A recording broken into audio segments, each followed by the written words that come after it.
अस्सलाम वालेकुम। आज हम एक ऐसे मौजू पर बात करें जो काफ़ी पुरस्कार भी है और अहम भी, याजूज व माजूज। वालेकुम अस्सलाम। जी बिल्कुल, याजूज माजूज कुरान और हदीस दोनों में इनका जिक्र मिलता है। तो आइए देखते हैं कि ये कौन है, क्या हैं जो मालूमात हमारे पास हैं उनकी रोशनी में। जी, तो बुनियादी तौर पर इस्लामी अकीदे में ये दो कौमें हैं या कबाइल कह लें। हजरत नूह अलैहिस्सलाम की नस्ल से हैं। अच्छा, हजरत नूह की नस्ल से। जी, याफिस बिन नूह की नस्ल से। और इनकी खास पहचान वो फसाद फैलाना है और इनकी तादाद बहुत ज्यादा बताई जाती है। बहुत ज्यादा? मतलब अंदाजा है कुछ? तादाद का तो बस ये अंदाजा है कि बहुत ही ज्यादा फितने और फसाद की अलामत समझे जाते हैं ये। तो कुरान में इनका जिक्र कहाँ मिलता है? खास तौर पर मुझे सूरतुल कहफ याद आ रहा है। बिल्कुल सही। सूरतुल कहफ में आयात 83 से 98 तक वो हजरत जुल्करनैन का जो किस्सा है ना, जी जी। उसमें जिक्र आता है। आयत 94 में वो लोग जुल्करनैन से कहते हैं, ए जुल्करनैन, याजूज और माजूज जमीन में फसाद करते हैं। अच्छा, यानी वो लोग खुद शिकायत कर रहे थे। जी बिल्कुल। वो कहते हैं कि आप हमारे और उनके बीच कोई दीवार, कोई रुकावट खड़ी कर दें, हम आपको इसका खर्चा देने को तैयार हैं। तो हजरत जुल्करनैन ने फिर क्या किया? ये बात तो वाकई दिलचस्प है। हजरत जुल्करनैन ने, अल्लाह ने उन्हें बड़ी ताकत दी थी, तो उन्होंने कहा कि मुझे तुम्हारे माल की जरूरत नहीं, जो मेरे रब ने दिया है वो बेहतर है। बस तुम लोग अपनी कुव्वत से, मतलब मेहनत मजदूरी से मेरी मदद करो। अच्छा, तो मिलकर काम किया? जी। फिर उन्होंने लोहा मंगवाया, चाहे और पहाड़ों के बीच की जगह को भरा। जब वो पहाड़ों के बराबर हो गई तो आग जलाने का हुक्म दिया। आग लोहे पर? जी, जब लोहा बिल्कुल सुर्ख हो गया आग की तरह, तो कहा अब लाओ पिघला हुआ तांबा, और वो उस पर डाल दिया।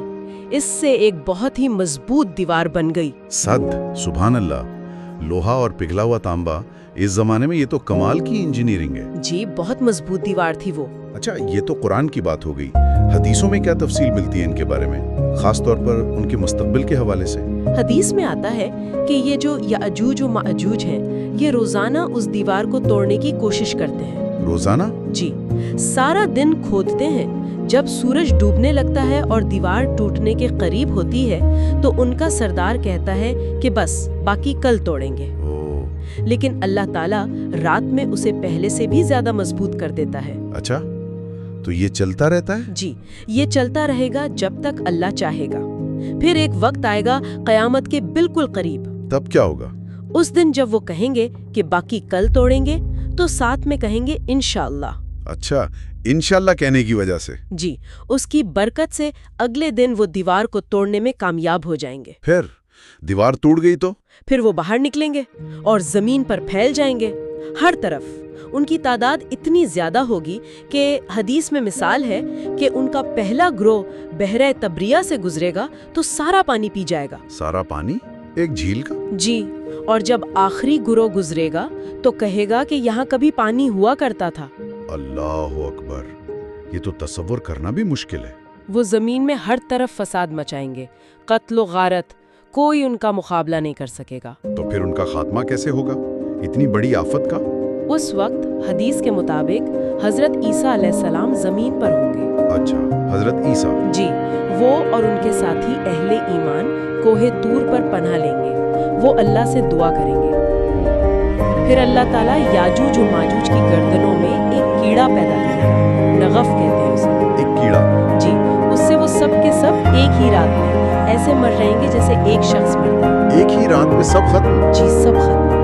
फिर उनकी लाशों से जमीन भर जाएगी, सख्त बदबू फैलेगी। फिर अल्लाह परिंदे भेजेगा जो लाशें उठाकर ले जाएंगे, और फिर बारिश होगी जो जमीन को साफ कर देगी। तो ये क़यामत की बड़ी निशानियों में से एक है? जी बिल्कुल, क़यामत की 10 बड़ी निशानियों में से एक उनका निकलना है। तो खुलासा ये हुआ कि याजूज माजूज हजरत नूह की नस्ल से फसादी कौमें, जुल्करनैन ने दीवार बनाई, क़यामत के करीब निकलेंगे, बहुत फसाद करेंगे और फिर अल्लाह की तरफ से अजाब से हलाक होंगे। बिल्कुल सही। यही तरतीब है जो हमें कुरान और हदीस से मिलती है। और देखिए, ये सिर्फ एक हिस्सा नहीं है। नहीं, बिल्कुल नहीं। इसमें बहुत से सबब हैं। ताकत का सही इस्तेमाल, फसाद का अंजाम, अल्लाह की कुदरत, उसका मंसूबा, बहुत कुछ है सोचने के लिए। वाकई इसमें गौर व फिक्र के बहुत से पहलू हैं। ये हमें याद दिलाता है कि आखिरकार इख्तियार अल्लाह ही का है। जी बिल्कुल। अच्छा, आज की गुफ्तगू बहुत मालूमाती रही। याजूज माजूज का मौजू वाकई गहरा है। चलें एक सवाल सामीन के लिए छोड़ते हैं कि जो पुरानी किताबों में ऐसी बड़ी आफात या वाक़यात का जिक्र है, आज के दौर में उनकी क्या अलामती अहमियत हो सकती है, इस पर ज़रूर सोचिएगा। और प्लीज़ हमारे चैनल सच्चा इस्लाम टीवी को सब्सक्राइब कर दें। अल्लाह हाफिज़। अल्लाह हाफिज।